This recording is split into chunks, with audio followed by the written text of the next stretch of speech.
대통령에 대한 평가입니다. 이게 상당히 처음에 그 인수위 기간에 대선 취지율보다도 낮은 평가를 받고 긍정보다 부정이 많은 상당히 위험하고 불안한 케이스였는데 이 출범 이후에는 상당히 그 지지율도 50% 초반대로 가고 이 부정 의견이 상당히 줄어들었습니다. 그러면서 그 5.18 때 그 기세를 보였죠.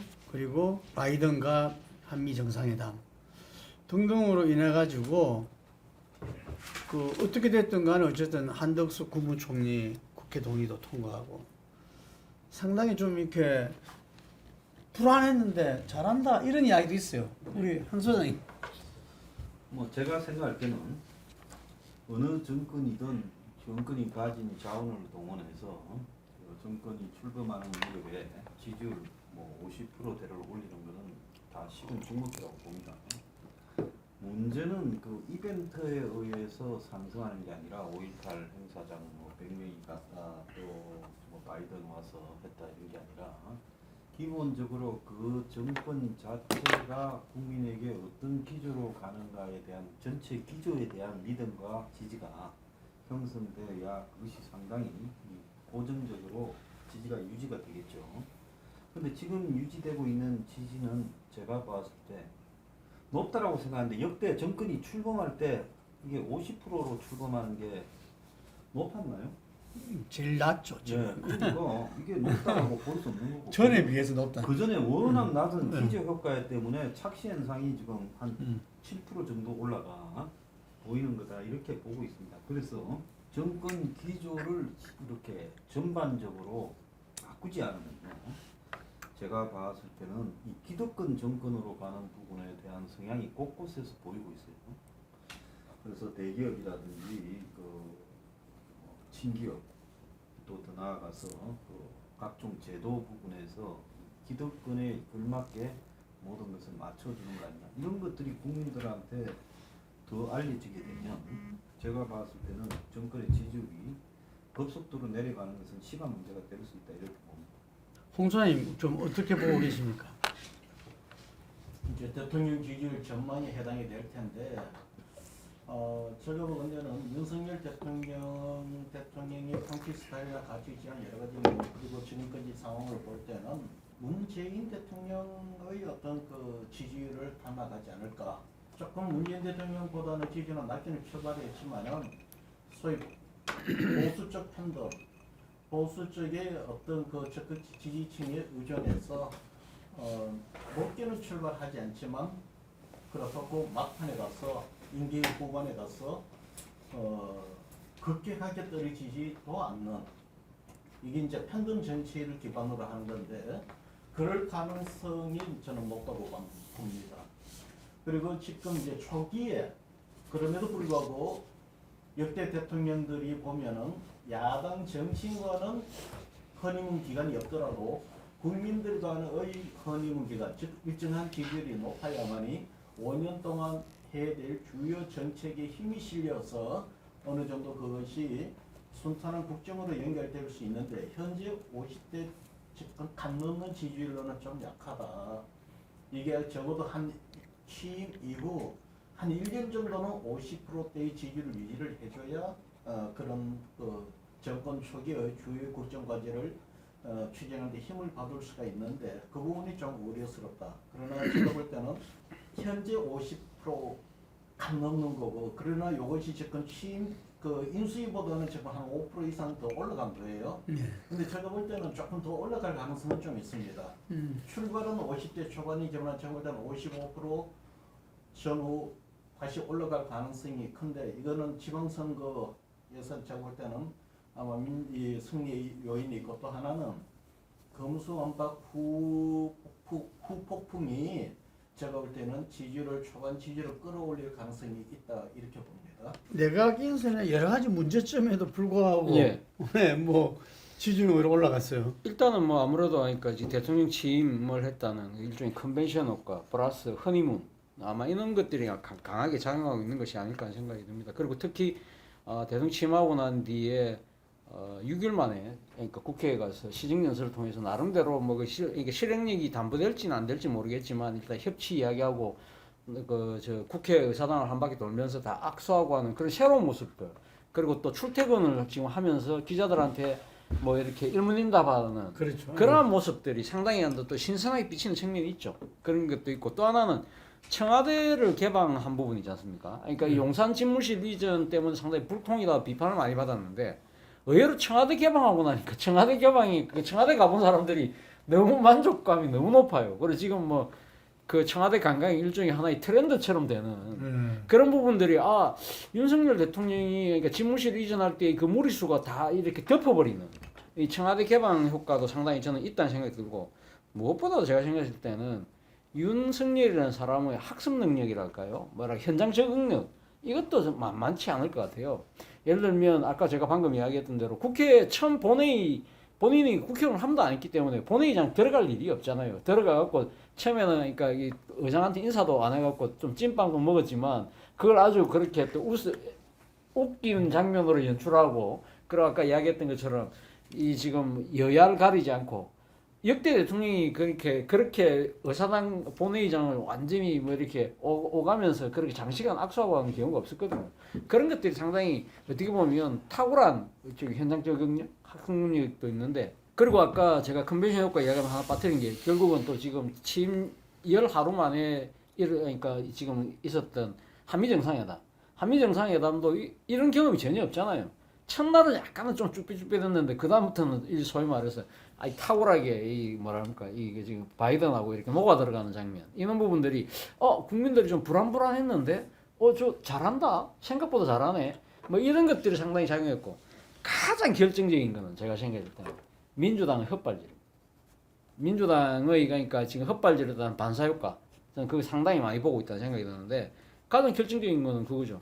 그러니까 검수완박을 하는 바람에 사실은 윤석열 대통령 입장에서는 손 안 대고 코 풍기게 됐습니다. 예를 들면 김호수 총장 같은 경우가 만약에 그대로 지금 총장으로 있었다고 한다면 자신 측근들 전진 배치시킬 수 있었겠습니까? 쉽게?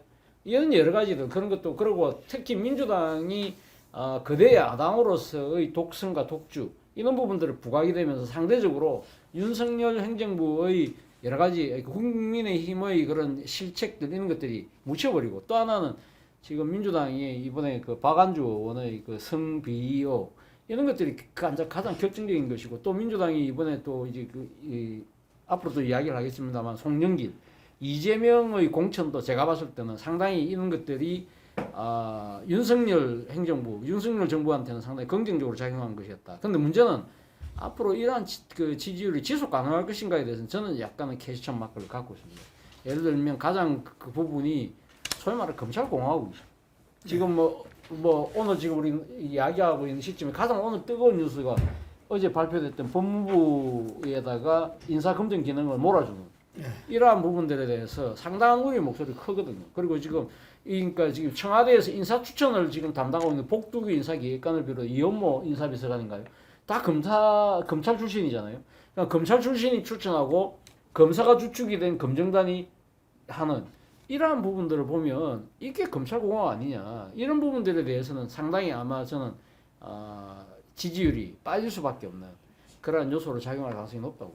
제가 그 부분에 대해서 하나 말씀드릴게요. 내가 조금 전에 검수완박 문제 이것 때문에 지지율이 좀 더 올라갈 여지가 있다고 말씀을 드렸는데 차 교수님은 검찰공화국 때문에 지지율이 떨어질 것이라 이야기하지만 저는 오히려 그것 때문에 윤석열 정권의 초기 지지는 좀 더 올라갈 가능성이 크다. 오히려 많은 국민들 중에 내볼 때는 더 많은 국민이 검찰의 힘이 실려서 전 정권의 문제점을 뭐 그쪽 용어로 쓰면 척결해 주기를 바라는 거예요. 만약에 문재인 정부에서 검찰의 이 권력을 동원해서 뭘 이렇게 척결할 내용이 없다면은 소위 말하는 이 검찰공화국의 함정에 빠져들겠죠.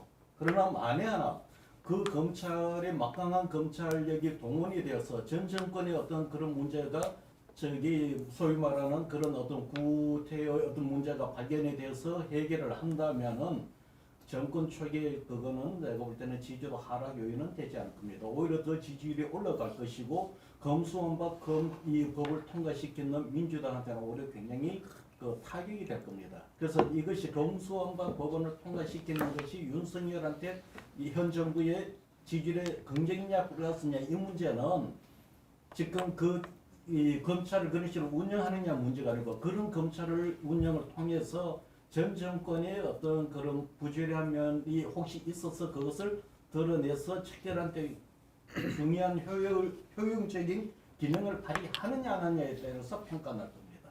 제가 볼 때는 윤석열 대통령 같은 경우가 우리가 지난 대선 기간에도 어쨌든 정치권에 부채가 없다 이런 이야기를 했잖아요. 뭐 진보든 보수든 어떤 세력에 부채가 없기 때문에 좀 자유롭게 넘나들면서 할 수 있을 거다 이런 이야기를 했는데 이 사실상 역대 대통령이 좀 안 하던 것을 했어 최초로.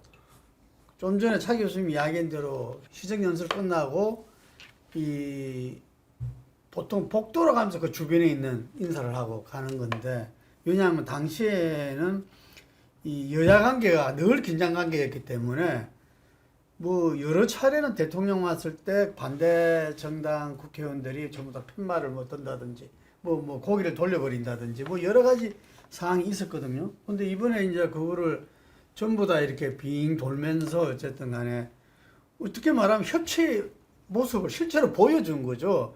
그게 이 실제적인 협치가 이루어지는 거 별개로. 그리고 제가 볼 때는 그 5.18 행사. 그렇죠. 역대 대통령들이 다 이렇게 나름대로 이 민주화에는 신경을 썼지만 그 어느 누구도 예를 들면은 자기 이 장관과 국회의원을 100여 명을 또 그것도 열차를 타고 특별 열차를 타고 내려가가지고 그 유족들하고 당당히 지난 대선 때만 하더라도 거기 들어가지도 못했잖아요. 이게 못했는데 유족들하고 당당히 가서 하고 내년에도 또 오겠다. 매년 오겠다. 이런 이야기를 했을 때 저는 이 홍 소장님 의견에 좀 동의하는데 왜냐하면은 중도층이 볼 때는 윤석열이 여러 가지에 있어서 검찰만 26년 했기 때문에 한계는 있지만 상당히 뭔가 좀 기대할 만하지 않느냐라는 인식을 갖다가 전 심어줬다고 봐요. 이게 그래서 상당히 앞으로 지지율이 어느 정도는 오른다. 그러니까 50% 중반 정도를 이야기했는데 후반까지도 갈 수 있다고 봅니다. 예. 그리고 아킬레스건이라고 할 수 있던 그 한동훈 소통령에 대한 문제, 검찰공화국에 대한 문제가 아까 말한 대로 검수완박 법안을 민주당이 이렇게 강행 처리하면서 그 부분들이 이렇게 균형을 맞춰버렸어요. 이게 그거를 이야기할 비판을 할 만한 너가 무슨 자격이 있냐 이런 식으로 중도층에서는 보는 것 같습니다. 그리고 차 교수도 취재했지만 저는 야당복이 또 크다. 역대 대통령 중에서 본인이 잘하는 것도 중요하지만 야당복이 있는 게 굉장히 중요하잖아요. 이게 우리 문재인 대통령도 상당히 야당복이 컸던 분이고 이런데 이번에 민주당 같은 경우는 나중에 우리가 이야기를 하겠지만 지방선거에 대한 어떤 초조함. 저는 이번 지방선거는 출범하고 한 달도 안 돼서 치르는 선거이기 때문에 사실은 그냥 흘러갈 수밖에 없는 선거죠. 이걸 인위적으로 되돌리려 해가 되돌려질 수도 없는 건데 이 부분에 그 이야기한 대로 이 0.73% 진 대선 후보를 다시 내보낸다든지 보궐선거에 그리고 그 책임을 가지고 사퇴한 당대표가 서울시장에 나온다든지 그래서 대선 2라운드가 돼버렸잖아요.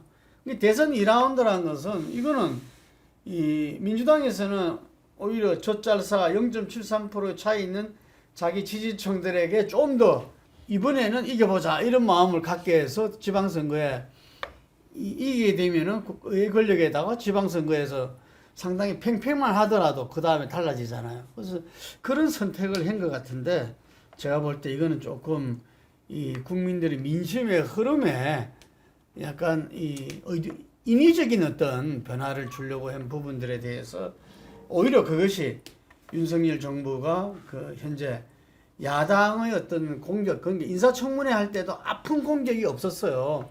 이게 그래서 야당이 제대로 된 어떤 그 비판이나 이런 부분들을 그 할 수 없게 돼 이렇게 원천적으로 그것이 이렇게 꾸려지면서 거기에 이제 상당히 그 도움도 받았다 이런 생각이 들고 그런데 이제 이 장기적으로 어쩔지는 앞으로는 어쩔지는 퀘스천 마크를 했는데 윤석열 정부가 내놓는 지금 뭐 얼마 안 되지만 이 정책이랄까요? 그 국정개혁 과제 부분들도 안철수 인수위원장이 발표하고 나서 사실상 그것이 뭐 이어진다 이런 부분들은 별로 못 들은 것 같아요. 정책 부분은 어떻게 봅니까? 그건 뭐 대표적인 부분에서 그 부동산 정책 같은 경우 250만 원 공급과 역세권 청년주택, 뭐 청년 원가주택 이야기했지만 예. 뭐 발표에서도 흐릿하게 가버리고 제대로 내용이 없어요. 그 다음에 지금 그 이야기를 안 하고 있거든요. 그래서 의도적으로 안철수 인수위원장이 이제 인수위를 그만두면서 발표한 내용의 정책 발표 부분이 별로 부각을 안 시켰어요. 만약에 부각을 시켜서 그걸 강하게 어필하려고 했다면 언론에 크게 부각됐을 건데 예. 그냥 요식행위 절차 정도로 이렇게 넘어가 버리면서 인수위나 윤석열 측도 그 부분에 대해서 별로 보도를 안 하고 그러다 보니까 언론도 눈치를 챘는지 또 보도를 안 하면서 넘어가고 있어요. 그래서 지금 윤 정권 출범하고 기억에 남는 건 5월달 내에 기업의 대기업 재벌들에 대한 윤 정권의 이 우호적 관계 형성에 대한 것들만 기억이 굉장히 남아. 이번에 바이든 왔는데도 거기에 대기업들을 앞세워서 하다 보니까 일본에 가서는 바이든이 한국 자랑을 했어요. 한국에 삼성도 투자하고 현대도 투자하고 그러더라고. 뭐 토요타나 이런 데도 투자해라 좀 이렇게 이야기를 하고 그 다음에 또 한국에 중국 견제하고 한다고 이야기했던 공급망이나 기술을 일본에서 행가하고는 2배를 더 많이 했다잖아요. 각각 말을요. 그러니까 이게 가만히 보니 지금 윤 정권이 과거에 저 정권이 그 MB 때 했던 행동과 굉장히 유사점이 많이 보이는데요. 홍보 포인트나 이런 부분에서 그뿐만 아니라 MB가 친기업 정부라고 했던 부분까지도 그대로 답습해 가고 있어요. 그래서 이게 지금 초반에 힘을 받고 아직 정권이 며칠 안 됐기 때문에 그 어떤 하자나 문제가 터져 나오기 전에는 이런 것이 뭔가가 돼 가고 이제는 뭐 그동안에 너무 기업을 압박하다가 이 기업에 대한 정부의 지원이 돼서 뭔가 이렇게 될 건 아니냐 생각하지만 현 시대에 성장이 가능합니까? 그 성장은 불가능해요.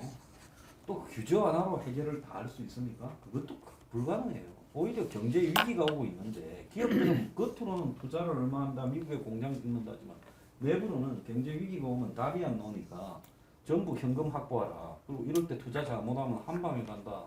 이런 양면적인 요소를 분명히 가지고 있단 말이에요.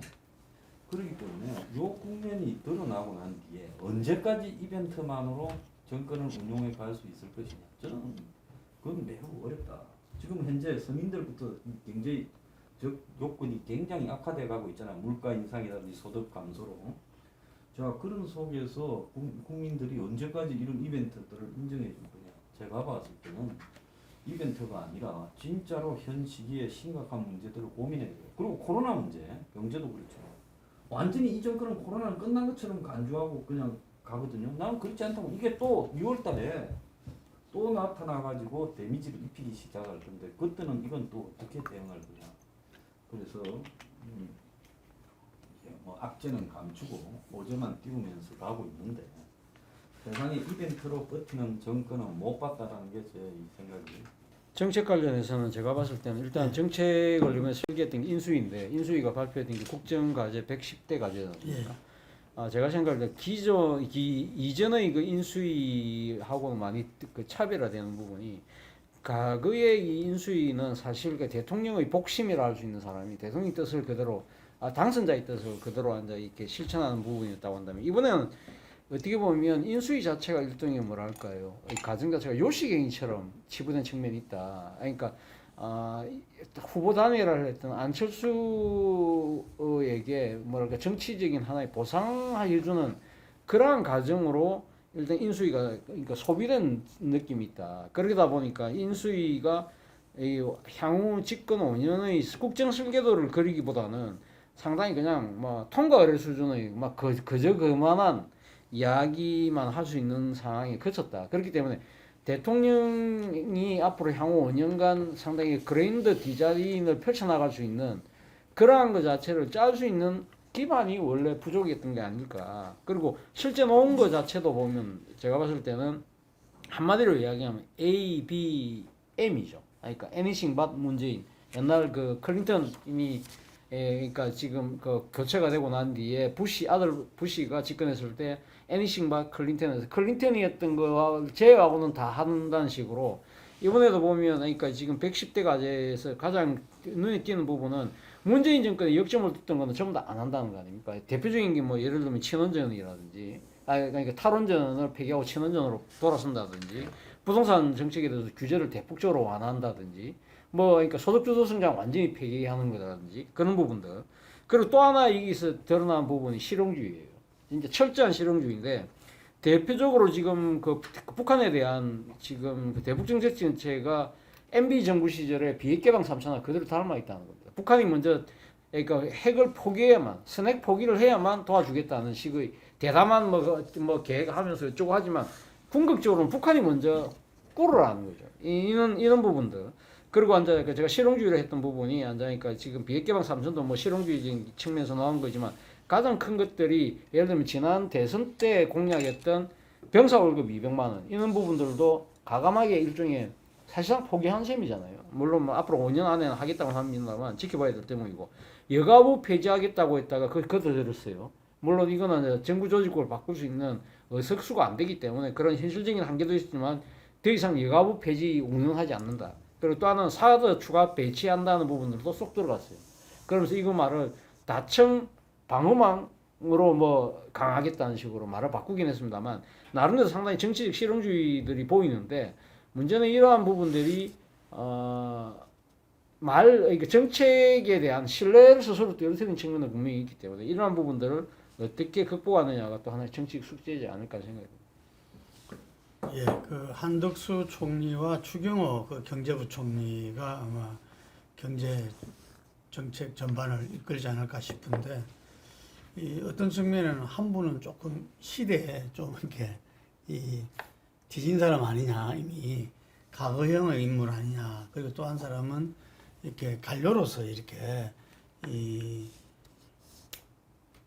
근무했고 거기서 어떤 그걸 했던 사람인데 지금 4차 산업 혁명의 새로운 세계 질서, 경제 질서의 부분에서 과연 잘할 수 있을까 그 주목되는 부분이고 제가 볼 때 이 경제 부분에서 놀라운 거는 이 한편은 뭐 친기업주의 대기업과의 어떤 결탁이 뭐 이렇게 이야기할 수 있지만 어쨌든 간에 그 지금 대기업들이 경쟁하듯이 이 삼성과 현대자동차가 미국 바이든 때 미국 투자를 약속했지만 그 이후에 바로 그럼 국내는 이랬을 때 국내 투자를 갖다가 서로 경쟁하듯이 발표하고 있잖아요. 이게 근데 이게 지난 MB 때 그 세계 경제 위기 때 사실 대기업들에게 그렇게 투자를 독려했는데도 불구하고 투자를 안 했거든요. 그거를 그래서 그거하고는 좀 대비되는 것 같아. 그래서 아마 저는 대기업들이 정권 교체가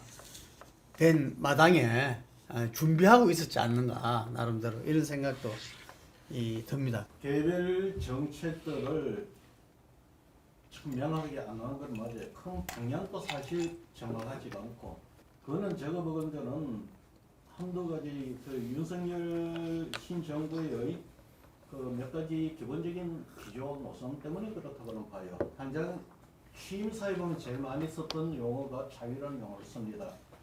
자유라는 용어는 거기에 사실 같이 따라 나오는 용어가 개인이라는 겁니다. 옛날 이명박 대통령 때 개인이라는 용어를 제일 많이 썼죠. 박근혜 대통령은 국민이라는 용어를 썼던 거고 노무현이나 문재인은 항상 시민이라는 용어를 쓰죠. 경제를 놓고 본다면 현 정부는 경제 각 주체의 이 자율성 이것을 극대화시켜 주겠다라는 그 뉘앙스가 자유라는 용어로 표출되지 않았나 이렇게 보여지고 그리고 또 국제관계에 있어서도 이 디커플링의 어떤 이런 흐름에 대해서 자유주의 진영의 과의 고분조를 같이 가겠다라는 그런 뉘앙스가 깔려 있습니다. 근데 이 자유주의 노선에는 경제든 대외 정책이든 간에 사실 그 정책이라는 것 자체가 규정을 하고 정책으로 크게 완성시킬 필요가 없는 거예요. 그냥 내버려 두고 흘러간 대로 내버려 두면 되는 것이 이 자유주의적인 성향의 정치 노선입니다.